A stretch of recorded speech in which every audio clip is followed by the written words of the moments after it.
হোলিতে আমরা সবাই তো রং ভর্তি বেলুন দিয়ে খেলি, কিন্তু আপনি কি জানেন রাজস্থানের রাজা মহারাজারা ঠিক কী দিয়ে হোলি খেলতেন? আজ আপনাদের দেখাবো ৪০০ বছরের পুরনো এক রাজকীয় ঐতিহ্য, যার নাম গুলাল গোটা। জয়পুর প্রতিষ্ঠার সময় থেকেই একটি মুসলিম পরিবার বংশপরম্পরায় এই বিশেষ গুলাল গোটা তৈরি করে আসছেন, যা সাম্প্রদায়িক সম্প্রীতির এক অনন্য উদাহরণ। এটি তৈরির প্রক্রিয়াটি কিন্তু দারুণ মজার। প্রথমে গরম লাক্ষার একটি ছোট্ট টুকরো নিয়ে সেটিকে বিশেষ আকার দেওয়া হয়।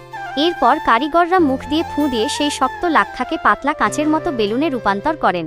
এর ওজন এতটাই কম যে গায়ে লাগলে একটুও লাগে না। এই পাতলা আবরণের ভেতরে সুগন্ধি আবির ভরে কাগজের সাহায্যে মুখটি বন্ধ করে দেওয়া হয়।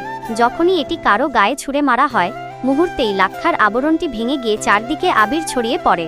সাধারণ প্লাস্টিকের বেলুনের চেয়ে এই রাজকীয় গুলাল গোটা দিয়ে হোলি খেলা যেমন পরিবেশ বান্ধব, তেমনই আভিজাত্যে ভরপুর। আপনি কি আগে কখনো এই গুলাল গোটোর কথা শুনেছেন? কমেন্ট করে অবশ্যই জানাবেন।